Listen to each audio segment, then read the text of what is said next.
All right, thought I'd introduce you to our next project. I think it'll be fun. This is all the parts except for the magazine that we're going to need to build a 50 Beowulf AR-15. So we'll start with the barrel. We have an 18-inch Parkerized bull barrel. It has a rail portion here. This part right here, it's about 15 inches long, and it's set up for M-LOK, as you can see. I don't really have a big preference for M-LOK versus key mod. I think M-LOK looks a little better. Key mod was easier and faster to attach things onto it, but anyways, this one's M-LOK.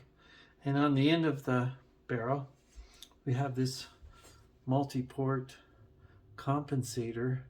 So this muzzle device here will hopefully manage our rise of our barrel here when we fire this 50 Beowulf. It's a pretty powerful round. Next up, we'll be using this 50 Beowulf bolt carrier groups, nitride coated, so that should be sufficient. We also have an ambidextrous tactical Gen 5 charging handle. So it is kind of handy that both sides will actuate it, to unlock it there. And on top of that, I thought it looked kind of cool, so we picked up one of those. And we'll be using this POF USA black anodized lower receiver to build our AR-15, utilizing this AR Stoner lower receiver parts kit. So we won't open that. There's a bunch of little things in there. Might lose one. And then we have the AR Stoner extreme duty buffer tube, which is has a mil-spec diameter and 6 holes here for 6 position adjustment of the stock, which we'll get to here in just a moment. This buffer tube in the spring, when you buy it, it comes with a standard buffer, standard 3-ounce buffer. I bought an H2 4.7 ounce buffer, so we'll start out with that one, see if we can make this work and inject how we like it. And then this here is the Adaptive Tactical EX Performance Collapsible stock. It's a polymer. And the recoil pad, which I'm assuming will be much appreciated when we fire the 50 Beowulf. As I understand it, is removable. So apparently you can put other types of pads on there if one desires. Up on top I have a Midwest Industries fixed front sights and M4 style. So, and then back, or in back, we'll have this NC Star carry handle rear sight. So I don't know if this is a setup I'll always keep. I just got this mainly to get the gun up and running and test it, and I may end up with a scope on here or something, depending on what we end up using the gun for in the end. And then we have an AR Stoner angled 4-end grip. Same thing, it'll go down here. We're using this to get the gun up and running. If I decide to use this or use another item on here, I can just put this on another gun. I have some other guns that will accept that, and so that'll be good. I think that's about it. Introduce you to the parts we're going to use. My son, who's 14, said he would put this together for us, so he'll be going through how to assemble an AR-15. So it'll take a little bit of time. We're going to go slow and take our time, try to get it all right the first time, and then we'll take it out and test it. Sounds like it's going to be fun. I've never been able to do this on the first try. It's always taken me a few tries. Maybe there's a tool that somebody can come up with to help us do this. I don't know. So I've got my detent pin sort of pushed in.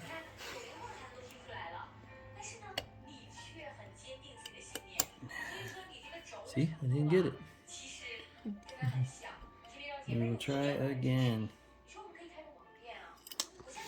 I dropped it.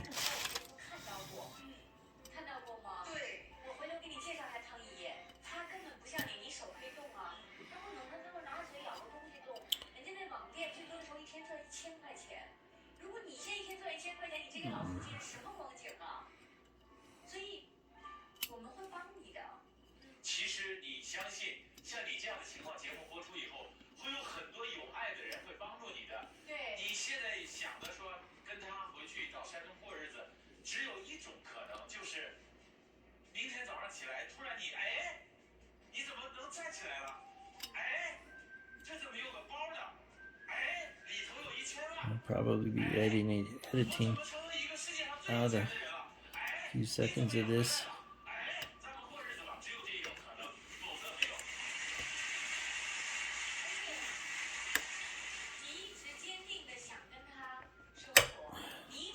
Okay, I've got my detent pin captured with my slave pin.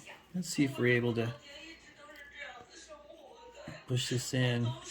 Got my detent pin coming out like it just did. We'll be trying again, I guess.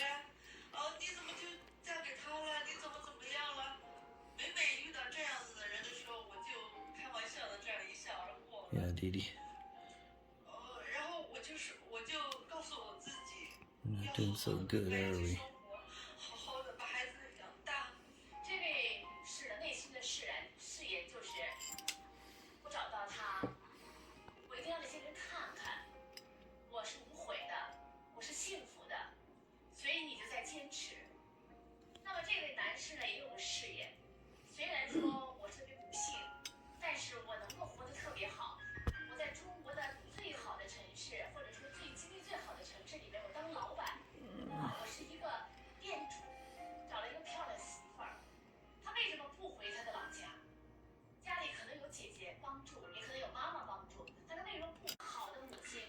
Next up will be our magazine release. The magazine release is 3 parts.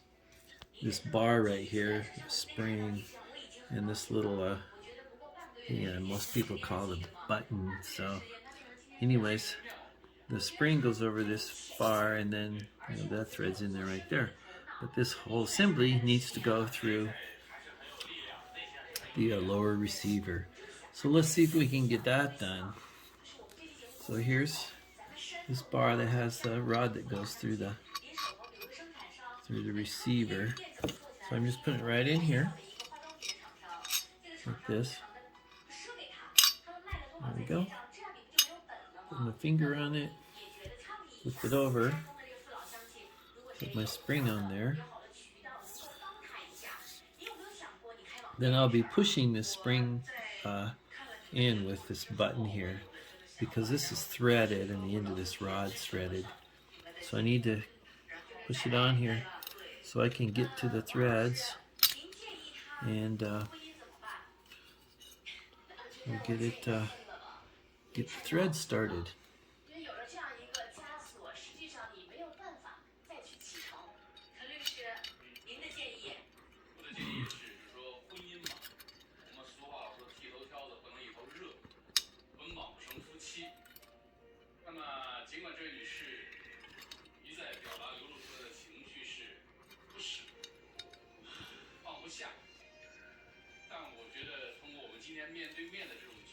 Okay, I think I got it started. Alright, we got it started. So then what we do is we go ahead and push this through to the other side. So this is the part we'll be rotating to tighten it, to run those threads in. I might be able to make it one more rotation. Let's give that a try. Or maybe 2. Looks like we can go 2 more. Okay, I won't be able to make another rotation, I don't think. We can try, because as I turn it, this goes in, and it should bump into my receiver down here. Nope, it made it. Okay, so there's how far we're going to go. Then we can just let it go.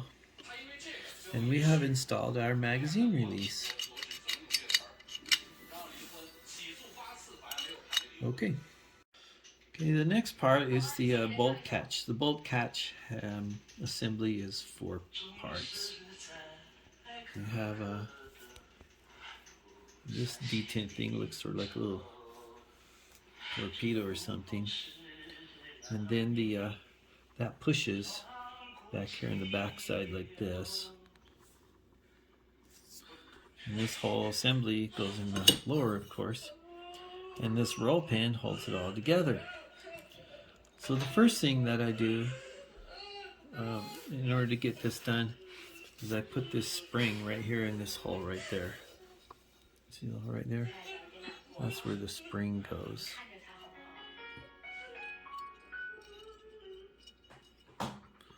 Alrighty. This little plunger thing goes right in that spring. Then our bolt catch goes in this slot here, like that. It won't stay there by itself, so how that's held in is this roll pin, which goes right through this hole right here. Right through that hole. And that's what we're going to do next. Get that roll pin in there. It'd be a little tricky because I don't have any easy way to start it in there. And then I have to tap it in with, try not to scratch this here. Alrighty, so I have started this roll pin here. I put this little piece of paper, cardboard that I got off a package, and I'll be using something like this to put right here so that when I tap this down I don't have to worry about, you know, scratching my finish on my lower receiver. You may be thinking, well, okay, why aren't you using a vise? And I do have a vise, I have all that stuff, but I didn't mention, should have, that I just wanted to show everybody that it is possible to put this stuff together without any of that stuff. If you just be a little creative and really careful. So here's our bolt catch spring. It goes right down in this hole, like so. Then on top of that goes this thing. I really don't know exactly what it's called. It's similar to a detent, but it's probably not the name. Like a plunger for the bolt catch. Okay. And then the bolt catch will sit right on top of that, like this. And then our objective is to drive this roll pin in here through that little hole right there. So it goes through this hole in my bolt catch and then enters the other side over here, and we'll make it even. I think it's probably going to end up protruding just a tiny bit from each side. So let's see if we can get that accomplished. So put my bolt catch in place. I'll have to hold it there because the spring wants to, you know, push it out of the way. And we're going to put this up this way. I'm going to, actually, maybe I'll just leave it laid down like this. I'm going to cover this here with just any old piece of paper. I'm going to get my punch, line it up right here. Keep my finger on this bolt catch to try to keep those holes aligned. And then I'm going to tap on this punch and inspect my progress. Looks like it has already started to go through the bolt catch itself. So it looks like we are got the go ahead here to finish tapping this in. See, my pin is going in, and my bolt catch is actually able to, you know, rotate and move there now. So let's see if we can finish this off.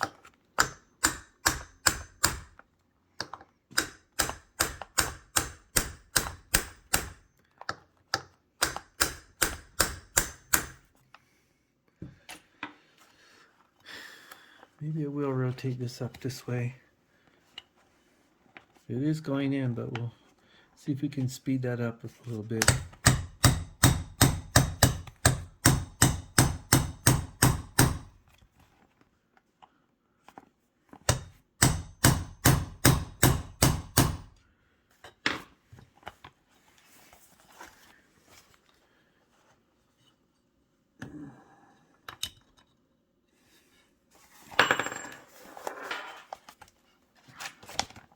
Looks like it was hanging up on the side of the hole on the bolt catch, so because it stopped going in. Okay, our pin is almost all the way in.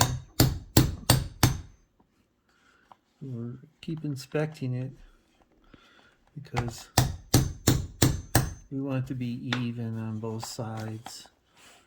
And we're almost there. Another tap or two.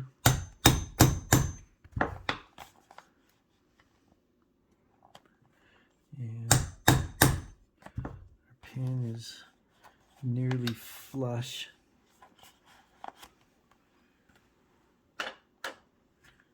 Maybe I'll drop down to a slightly smaller punch.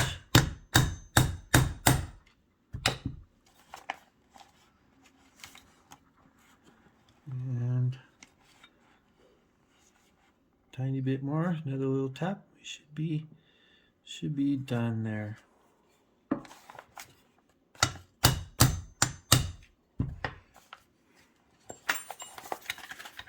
Okay, our bolt catch is installed and it's good to go. Of course, we'll want to lubricate it. I'll lubricate all these parts after we're done.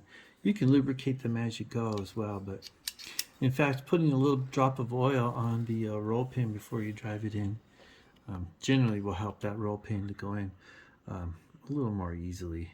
So our next step, we'll work on the trigger, the hammer, and the disconnector. Alright, so now we're going to install our trigger. Here's our trigger with the trigger spring on it. So these little loops here in the trigger spring go over this round part here where the shaft goes through, or the pin. And this squared off part of the spring goes underneath the trigger, this bar in the front. And then these legs here, see how the ends of the legs are pointed up. So when the trigger's in place, the ends of these legs of the spring will be pushing right here on the bottom of the receiver. After we put that in, then we're going to install our disconnector. So this is the disconnector, and of course this hole lines up with this hole right here. That's where the pin goes through. But before we can put that in, we need to put our disconnector spring in. The disconnector spring is this spring right here. The spring is asymmetrical. By that I mean it's smaller at this side. Maybe we'll turn it around. And bigger on this side.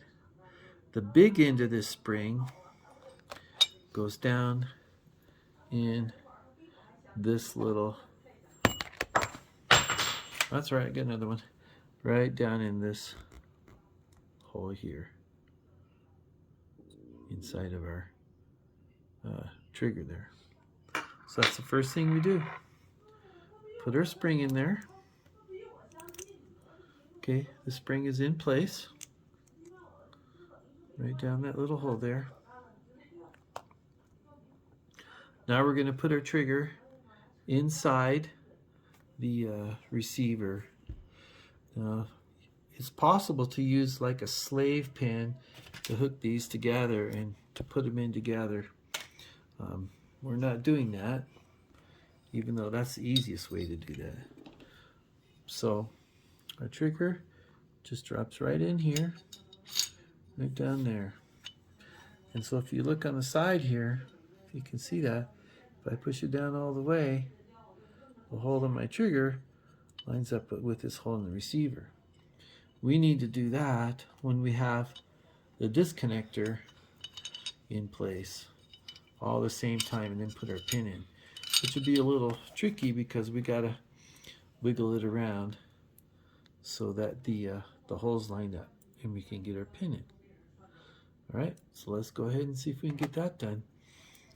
Drop our trigger in,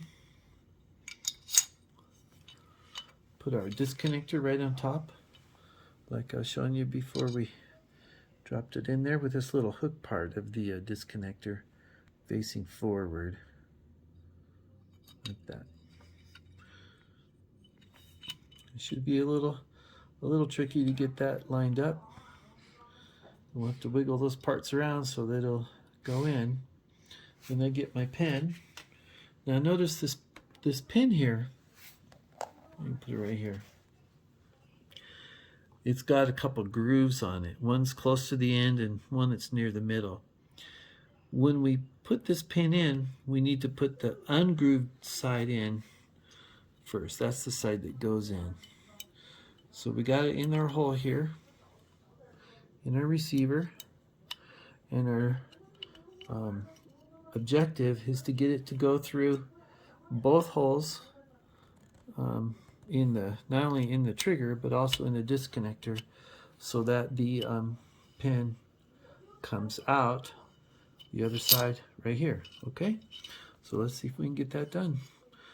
I turned it upside down, my disconnector fell out, so that's no problem. We'll just put it right back in and we'll fiddle with these parts and see if we can get the pin to go all the way through, which will be a bit of a hassle because it won't go through if they're not lined up, right?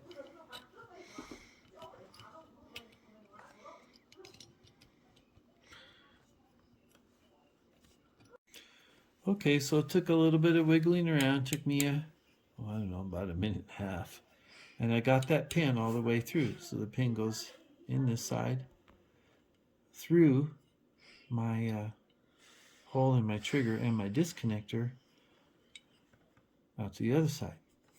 So next what we're going to do is, put that down for a moment, is we're going to install our hammer. The hammer has a spring also, and this spring is stiffer, a little bit harder to, to push on. We're going to install this spring on the shaft right here, and then our pin goes right through the middle there.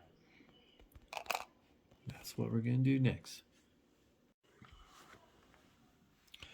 All right, so now here we have our hammer with the hammer spring on it. The hammer spring, of course, has to go on the correct way. So it goes over that shaft that the pin goes through. This squared off part of the hammer spring goes up here on this side of the hammer. This is the side that strikes the firing pin. And then when it's in place, the pin will go through this hole right here, through the hammer to the other side.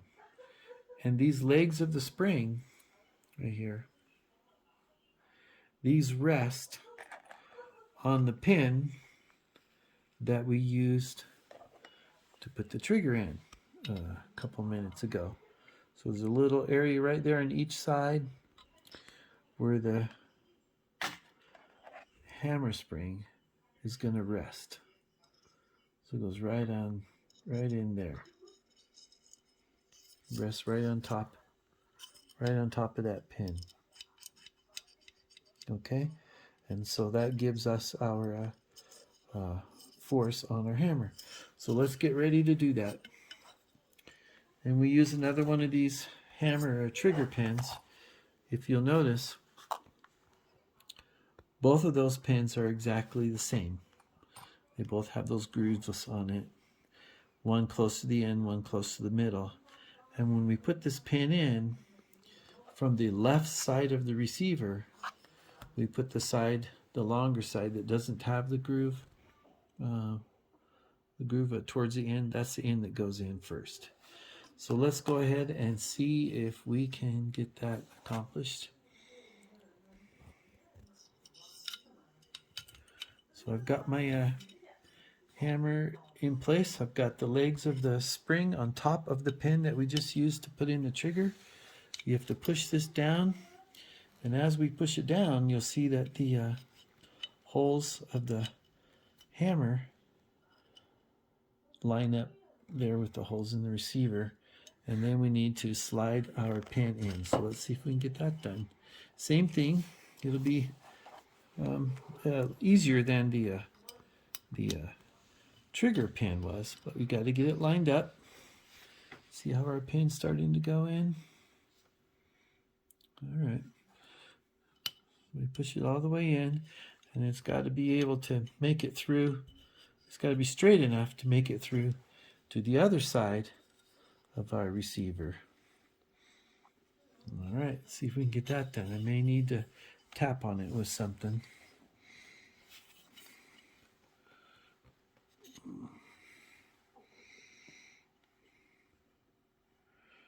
We will tap on it with, I can't really use this hammer against that pin because although it would work great, it'll mar my pin.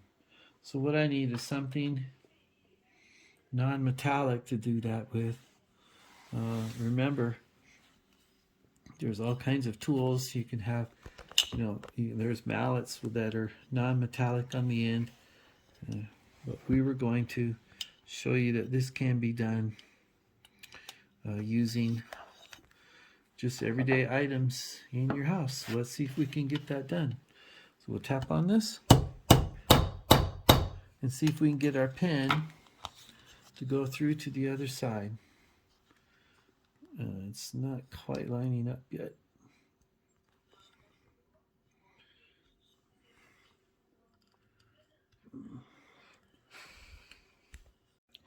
So this is our selector switch, or you know, the for semi-automatics, just safety or fire. But how this works is when you rotate this detent, you know, is up in this hole, and you've got to turn it with enough pressure that it pushes this detent down against the spring pressure, and then it kind of rides across here and then clicks into the next hole. And that's how that works. This spring is in the end of the grip, so kind of like that, and the hole is right there. That's the hole for the spring in the end of the grip. So we're going to put our selector in our receiver. So it goes in this opening right here. If you look, let's see if we can show you. Right now, you can see part of the trigger assembly there. So the selector switch won't slide through because it just bump into that. If we pull the hammer back, hang on. See how that went down right there? Now my selector switch will slide through the hole.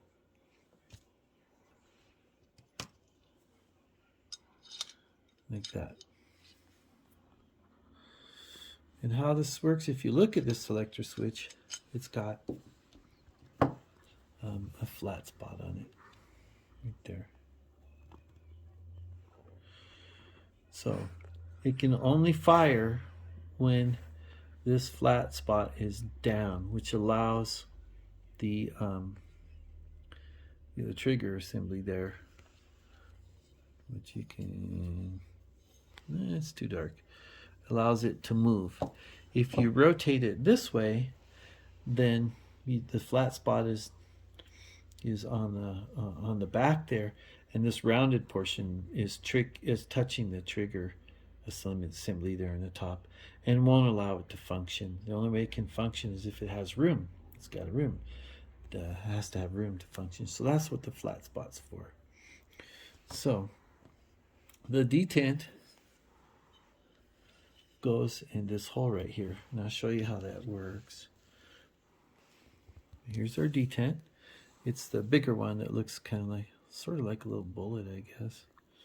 Goes right in this hole. So let's put it in there. And I'll have to hold it in to show you how this works with something, because if I don't, when I turn it over, it'll just fall out. So I'll just use this little piece of metal here and hold it. See how it's sticking up there? So in order to turn your selector switch, this detent has to be pushed down like that, and it goes against the spring like that, and then the spring pushes it back up again. All right, so let's see if we can get that done. I'll put a little drop of oil in here. Here's my oil. It'd be kind of hard to lubricate this after I put it together. So a little drop of oil in there. Alrighty. And we're going to have to push that, let that go down so that our selector switch goes into position. Alright. There it is. Selector switch is in position. And then we need to turn it back this way. And our detent will go up in there like that.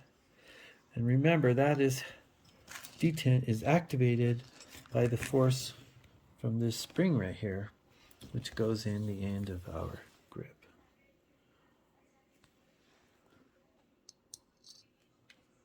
Like that. So you have to kind of hold all this together while we put our grip on. And the spring, you'll notice, is going to be touching on the detent, the bottom of the detent as it goes in, like that. You have to keep it compressed because the spring is strong enough that if you don't, it'll just make your grip fall down. So here's our grip screw. Our grip screw goes in the bottom of the grip, and then there's a hole in the bottom of the receiver, which you may have noticed while we were talking about where the detent goes. So I dropped my screw in and I missed the hole. Okay, now I got it in the hole. So we just go ahead and run that screw in.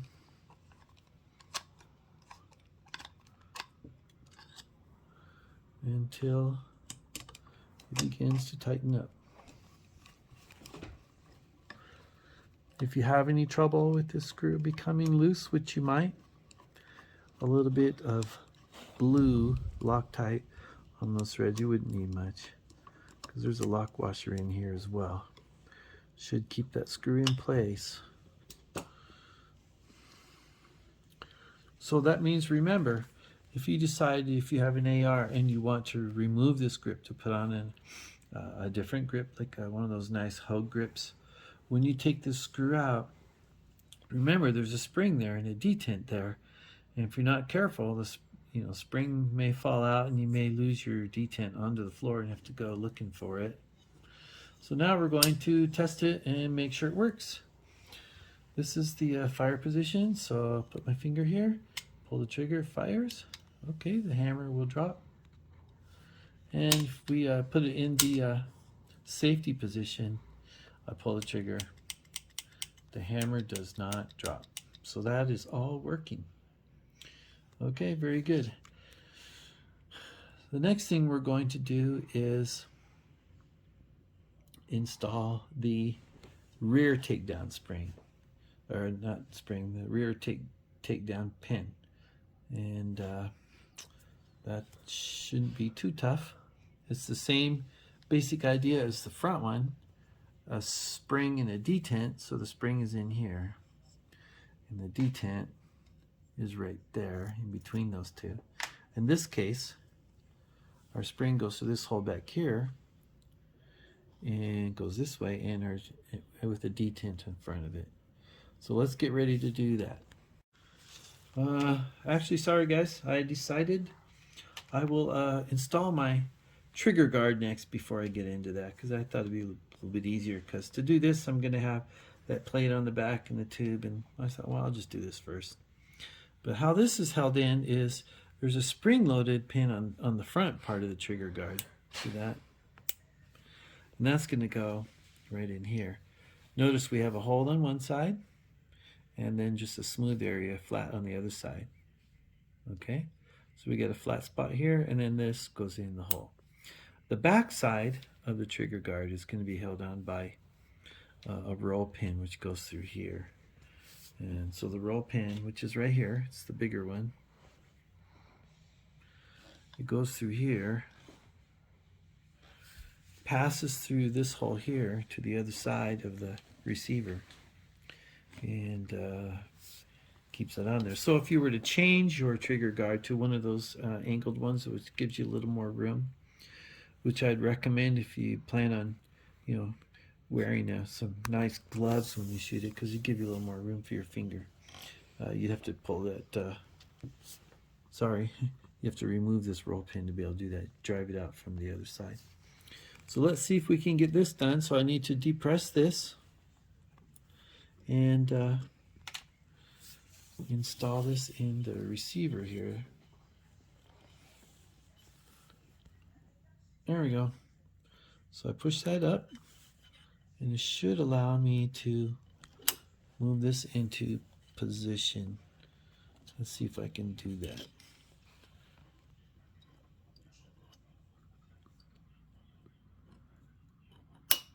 Did you hear it click? Okay, it's in place. So until I put the roll pin in, it'll just swing like this. So this side of the trigger guard goes right up in here. And then the roll pin that I showed you, we drive it through here. And it should keep that in place so it won't move. I squeezed this roll pin on one side just slightly. You probably can't tell. But if you were to look at the gap between the metal on the top part where I'm holding it and bottom down here, they're not exactly the same because I squeezed it slightly. I'm hoping that will allow me to more easily drive my roll pin in, because remember, we're not using a fancy roll pin, starting punch, and all those kinds of things. We're just using common objects that we can find around the house to put an AR-15 lower together. So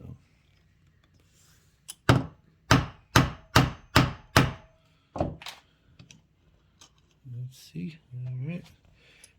No, we don't want to push it all the way up, dude. We want it to be in the middle like that. Okay, there we go. Let's see if it goes through.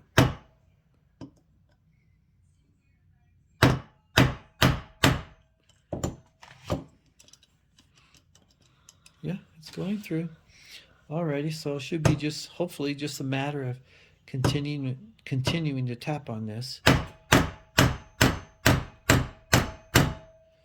I'm not hitting this very hard. It may sound like I am. In fact, maybe I can make it slightly quieter. I'm using my little notebook here. But we're not. We're just tapping lightly, and just the pin is slowly drifting in.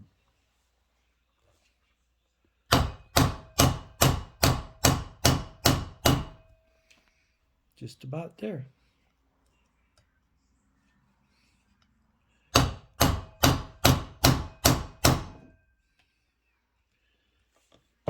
Let's check and see how close we are. Yeah.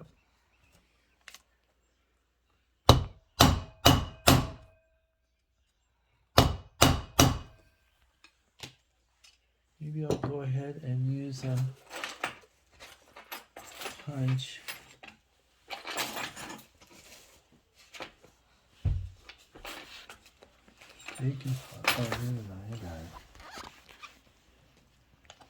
We're gonna use a punch. That little plastic thing, I noticed little pieces were coming off of it.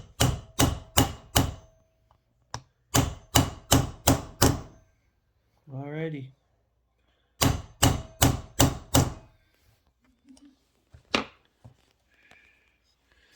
A little bit more so it'll be flush.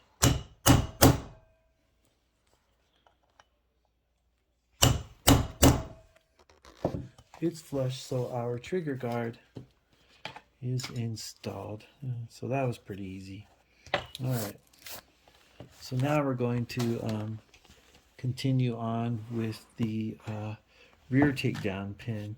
First I'll show you the pin and I'll show you how it works. It goes in that hole there. Here's the pin and its spring. So you have a spring, you have a detent, and then you have your takedown pin. If you look at your takedown pin, what you're going to see is this groove here. So that detent, when you slide this pin back and forth, is riding across this groove. It's going to go to this little depression or little hole to that one. And you'll be able to hear it click in there, because the spring is pushing on the end of the detent pin. And as it comes over this way, it'll move up into that hole, and then that makes the pin, so it'll stay there unless you push on it hard enough to push your detent pin against this spring to compress it slightly so that the takedown pin can move. So we're getting ready to install our rear takedown pin. Remember, the detent will go in that hole, which I haven't put in there yet, and the spring goes behind it to push on it, okay? And then that spring will only stay there because this ring right here, the raised area in the inside here, goes in the hole there. It pushes the spring down, because the spring's gonna be right there. So this will push the spring down. So when you put this on, you got to be careful to push straight up on the spring. In fact, we bought an AR. It was a Radical. I like Radical stuff, but the guy who installed it did it so quickly that the end of this spring, the last like 3 loops, had gotten pushed over to the side, and they were just kind of smashed between the back of the receiver and this little plate right here. So I had to fix that problem. And then of course your buffer tube goes in here and goes into those threads, and that's all, you know, held together and locked together with the castle nut. So let's see if we can get that all completed. So the first thing we're going to do is put in our detent right in there. So remember, when you're let's say you want to put one of these retaining rings on the back with a little loop on the side for like a sling or something. When you take this apart, you got to be careful, because you might lose your little spring which goes in here, or your detent, because it'll all fall out. Because remember, this is what keeps it all in place. So I just pushed our little detent in there. I don't have much oil left. A little bit there. And then here's our spring. So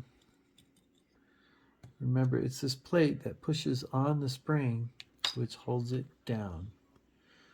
So let's put our plate on there, and that's going to be holding the spring down. See that? Pushes it down. So it's going to go straight on. And then it's probably easier to install your buffer tube if we put the castle nut on it first. So the castle nut has this side over here for the tools that we use to tighten it. And that goes out. And then this flat side goes in. So let's install our castle nut on our buffer tube. All right. There we go. Now you notice your buffer tube has this kind of a flat groove that goes through the threads there in the bottom. That is there because that makes this keyed, because of this ring's got the little bump there, so that protrusion goes where the little groove is there. So we're going to see if we can get this together. By the way, when we do that, I almost didn't mention, we have this buffer tube retaining pin, which we also have to install all the same time. So we've got several parts that are going together here at the same time. This, it's got a spring on it, and then this little sort of like a detent, and that goes in this hole right here, right there. All right, like so. So to remove your buffer and your spring, you have to push this down enough so that your buffer can get past it. And that all goes inside here, and we'll be doing that soon. The reason we need this is because when you thread this in, you get to a point where this part of the buffer tube right here, see that little flat area right there, will be holding this down like that, so it can't come up. So we got a few parts to control as this is going together, and it is sort of a hassle. Because you got a few things to watch. So in the beginning, we can rotate this, and we don't have any interference between this retaining plate here and our spring. Can you see the spring right there? Yeah. But as we get closer and closer, this ring will want to catch on that spring and push it over. And that's what happened with that firearm that we got from Radical. The guy put it together, I guess, pretty quickly, and pushed that spring over and smashed it. So I had to just cut those 3 loops off. I made up for those 3 loops by stretching the spring slightly, so I did not replace the spring. It still worked fine, so we're good. All right. As we go in, you're going to notice the front end of the buffer tube is going to get closer and closer to this buffer retaining thing. And we'll get to the point where we're going to have to push it down so that we can keep threading it in.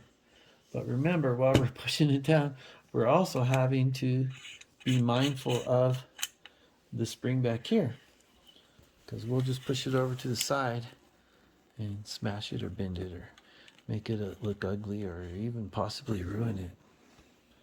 Okay, so the front of my buffer tube has contacted that, so I push that down a little bit more because the front of the buffer tube needs to rest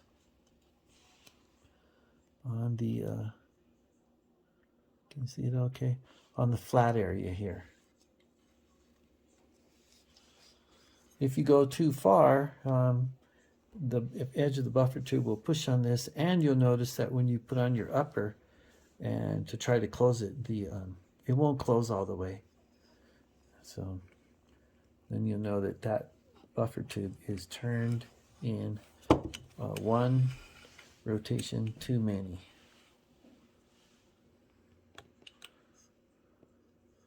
All right, so it's touching that, so I know I need to back off, and I have to back off all the way back to here. You can't go just a partial turn, because you got to have it to where this part of your buffer tube is on the bottom. So now I can run my tassel nut in. Hey, Dee Dee. I put this retaining plate thing on backwards. Yeah. Okay. So we made an error, and that's okay, because it's easy to take care of. It's just sort of aggravating. And we need to get this going again. And I also noticed that I allowed my little spring to fall out. So we're going to be putting that back in here in just a second. It's on the table here. I'll pick it up. Okay, I picked my spring up, which, it dropped out. So I almost neglected to put in my takedown pin first. Because see, if I put this plate on and tighten it up, it'll push this detent this way, and I could still get my takedown pin in, but it's going to be a really big hassle. So we'll move this detent pin in like that, so that my takedown can go in very easily. All right. Now, of course, when I push this, you know, that detent pin is captured in that little groove in that little holder, so we don't have to worry about it giving us trouble later on. Okay, so, yeah. So let's put our plate up against the back of our receiver carefully. See how I'm pushing the detent spring in and keeping this in place. And so as you can see, we're controlling several pieces at the same time, and sort of a hassle. Just ask the guy at Radical when he got our thing wrong. Alrighty, so here we go. Remember, as this comes around, it's going to want to push our spring over, so we have to be mindful of that. And not bend our spring over. And then we also have to watch this in front, because another turn of our buffer tube and that little flat area is going to be covered by the end of the buffer tube. And I don't think I can go another turn, because if I go another turn, yep, that's it. So now we're going to slide this plate forward and run our castle nut in. That'll hold everything together. Like so. So your buffer retaining, buffer retainer with its spring, our buffer tubes installed, and our retaining ring is with the correct side up against the back of the receiver, so that's fixed on there. The next thing we're going to want to do is tighten our castle nut. That requires a tool. So I'm using an NC Star AR 15 wrench. So I can think of some other ways to tighten this, but they're all a little more tricky. Probably would require a vise and all that. But anyways, the tool fits right over here on those little notches on your castle nut. So what you want to do is you want to make sure that it's on there flat and not on an angle, because if you do that and you try to tighten it, it may slip off. So I got it on there on an angle. I'm kind of watching it a little bit, and I give it a little twist, and I tighten up my castle nut. If I have any trouble this coming off, there's two things you can do. One would be a little bit of blue Loctite, or two, which is what they do in the military. They just go ahead and stake this. There are some instructional videos on the internet on how to stake a castle nut, which is pretty much how you stake just about anything. So now we have our buffer tube installed. We have our rear takedown pin installed. So now I can push this, and it'll come out the other side, and then I can you know, put on my upper, and I have my buffer tube retaining thing there. So that means now we can put in our spring and our buffer tube. To do that, you have to, you know, get it past here. I usually push on that to get it started. So let's go ahead and do that. I put a little bit of oil on my spring, just a couple of drops here and there, and you know, as I rotate my spring, that will get all spread around. At least that's the plan. And so we'll go ahead and push this buffer tube in, and this pin right here prevents the buffer tube from coming out. So if I want to take the buffer tube out, I have to push this pin down. Can you see me pushing it down there? And then the buffer tube can get past it and come out. But For now, we have our buffer tube. Sorry about that, that camera stopped. So now we have our buffer tube installed. The next thing we're going to do is put our stock on here. The stock, of course, just slides onto this buffer tube. This is a 6 position stock, so that means I got 6 holes here. So when you push that lever on the bottom and you're sliding your stock, you're sliding a pin, you're pushing a pin with against a spring up or pulling it down rather, so it can slide from that hole to this one.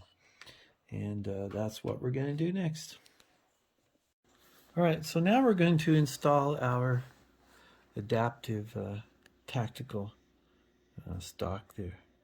It's a 6 position, or allows for 6 positions. So I guess we should say the buffer tube is 6 positions, and this will operate on however many positions there are in your buffer tube.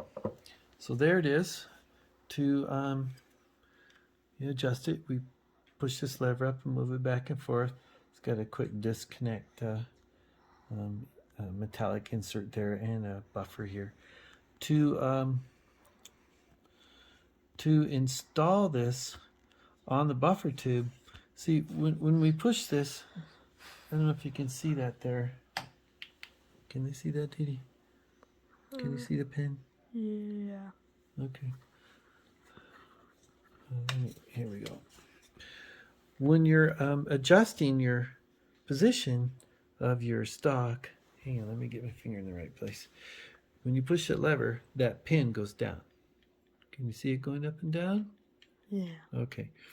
To install this on the buffer tube, the pin needs to be lower than that, so it can get past the metal on the buffer tube, and that's what this is for, right here.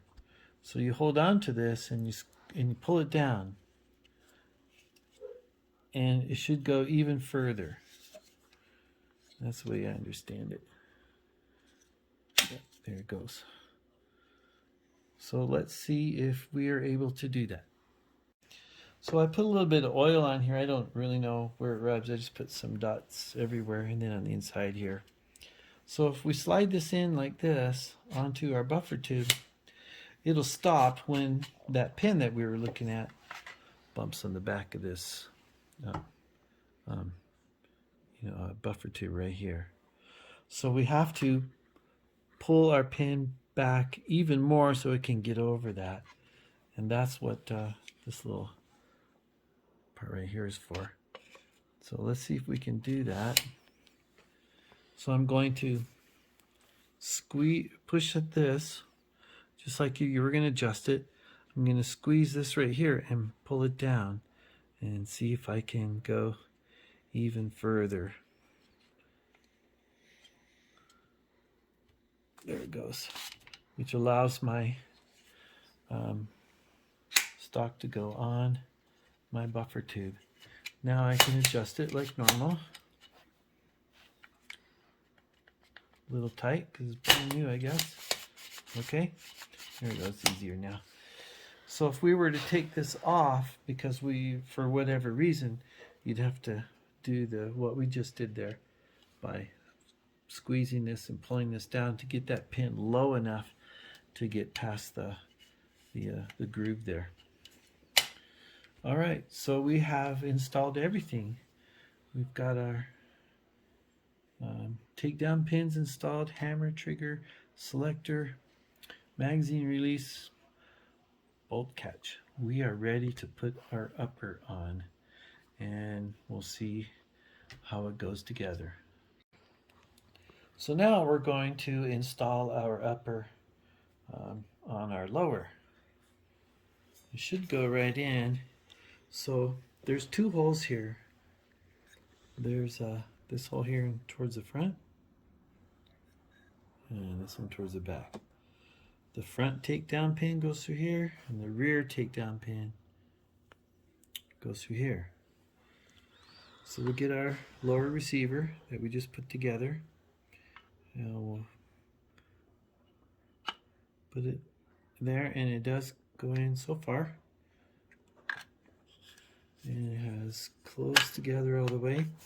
And push our pins in. So our front takedown pin, push that in.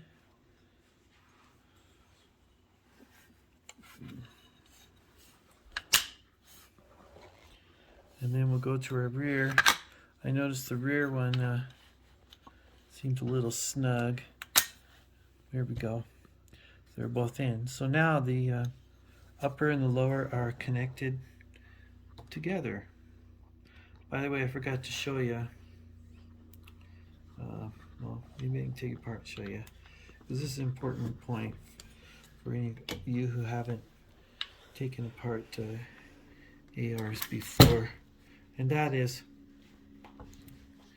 can you see this right here? When we go to close our AR and put our lower back onto our upper, the hammer needs to be pushed back. So I forgot to tell you that. So we push the hammer back and then push our pin in, and we now have the upper and lower mated together. We're still missing a few pieces, which would be the rear and front sight and our little angled foregrip, but that's kind of formalities at this point. There's lots of things you can put on these, and this is being an M-lock, there's lots of things you can put on the side here for all kinds of attachments, and that's what makes these fun. Alrighty, I put that on, I closed it, and I looked down and realized I didn't even put in my charging handle and my bolt. So that's easy enough. So I just took the rear takedown pin out. Like I said in one of my other earlier videos, this is all unscripted, and if I make a mistake, you get to see my mistake. So the charging handle goes in. There's a little groove up there, which you won't be able to see, that these little protrusions here go in. So that's easy enough. In other words, this charging handle can go in, only go in that one spot. You can't put it in here, you can't put it in there, only goes in that one spot. So you put that in and just move it in slightly so it'll stay put. Get your bolt, and this tube up here is part of the gas system, goes in the bottom part of that charging handle, fits right up in there. And then we should be able to just close this together like so.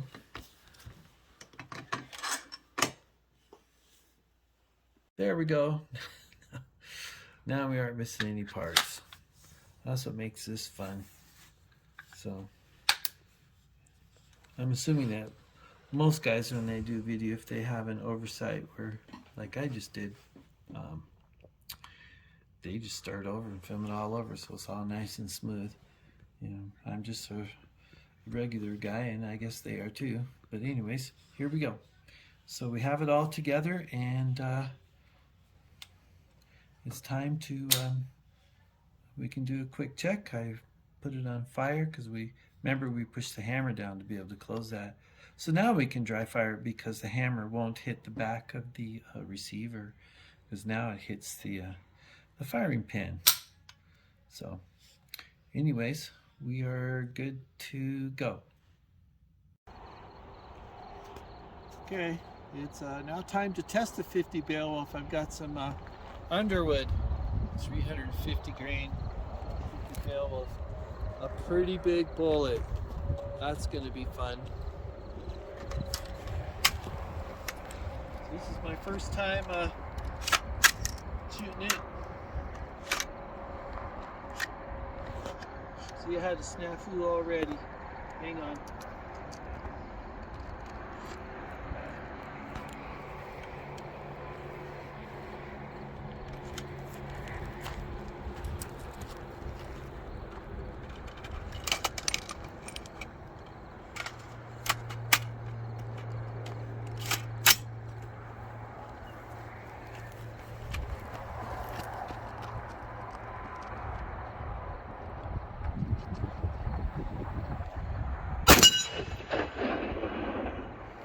Kicks pretty hard, feels good. I hit the target too.